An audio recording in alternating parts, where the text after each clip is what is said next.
bem? Hoje nós vamos dar início ao estudo do conceito de função afim, só que antes de mais nada, nós vamos fazer uma pequena abordagem a respeito do conceito função.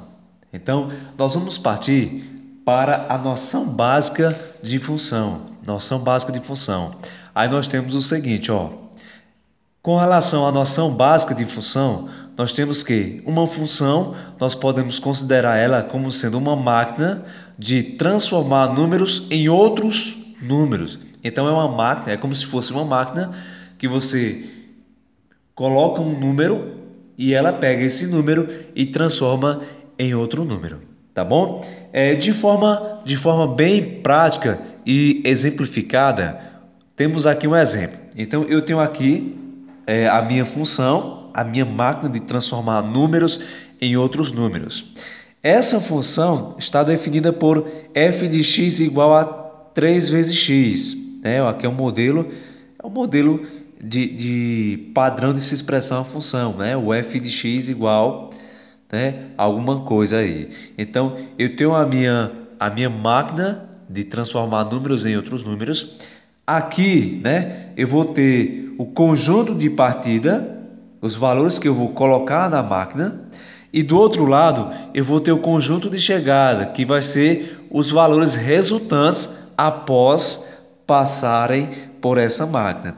Então observe, aqui eu poderia pegar aqui, digamos que 2, Eu poderia pegar, se eu pegar o número 2 e jogar nessa máquina, o resultado vai ser o quê?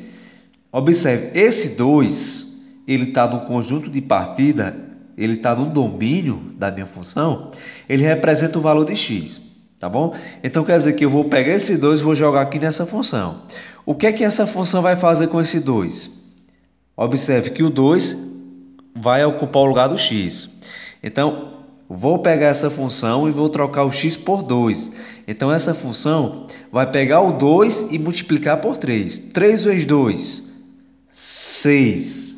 Então, quer dizer que se eu pegar esse 2 e jogar na minha função, essa função vai multiplicar esse valor por 3. 3 vezes 2, 6. Ela vai transformar o 2 em 6. Tá certo? Da mesma forma, se eu pegasse aqui, um 4. Se eu pegar 4 e jogar dentro da minha função, essa função, como estava definida por 3 vezes x, ela vai pegar esse valor de x, que agora é 4, e multiplicar por 3. 3 vezes 4, 12.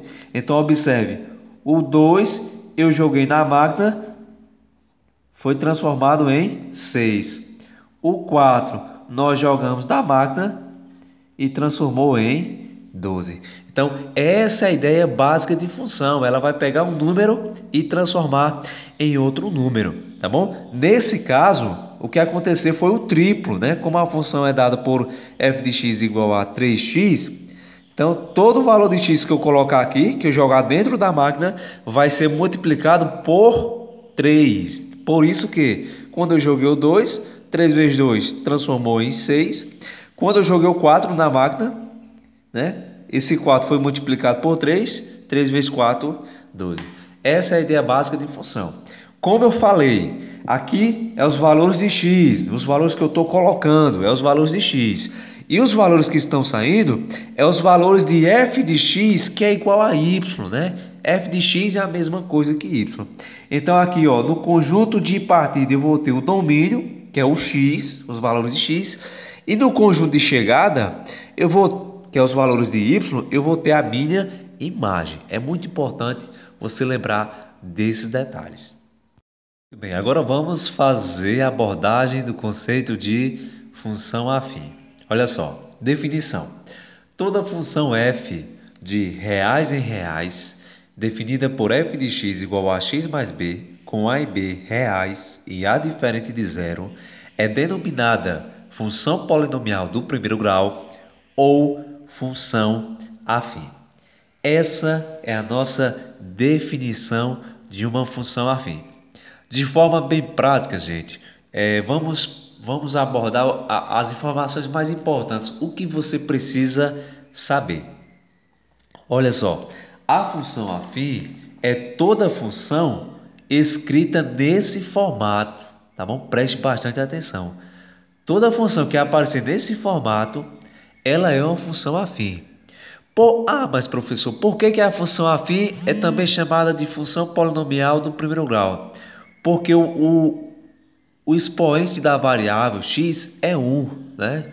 É por esse motivo, o expoente da variável x é 1, então ela é chamada de função polinomial do primeiro grau. Então toda função afim ela tem que ter essa estrutura, f de x igual a x mais b, né?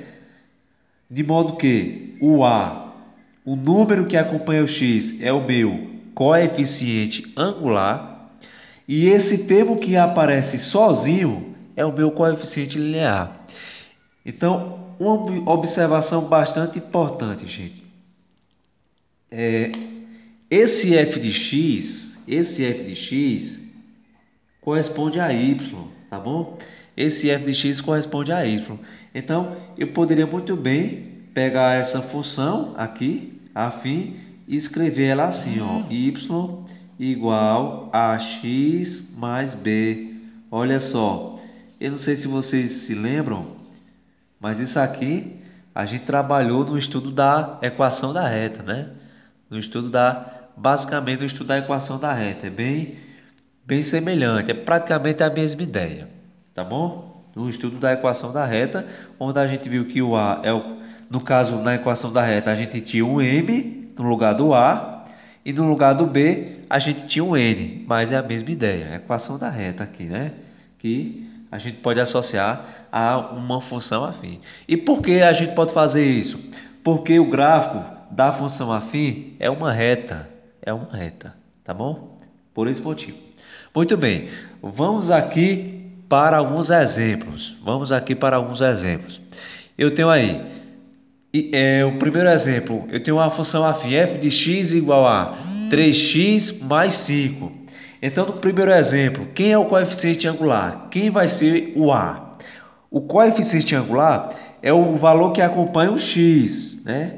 Coeficiente angular é o valor que acompanha o x. Então, aqui o coeficiente angular vai ser 3. E quem é o coeficiente linear? Nós vimos que o coeficiente linear é o valor que aparece sozinho, que aqui vai ser o 5, certo? Da mesma forma, no próximo exemplo, eu tenho f de x igual a menos 2x mais 3. Então, o coeficiente angular é o valor que acompanha o x, que nesse caso é menos 2. E o coeficiente linear é o número que aparece sozinho, né? Que é o 3. Ok? Continuando aí, ó, no último exemplo. Eu tenho f de x igual a menos 6x menos 2. Então, o coeficiente angular aqui, que é o número que acompanha o x, é o menos 6. E o coeficiente angular, é o termo que aparece sozinho, equivale aqui a menos 2.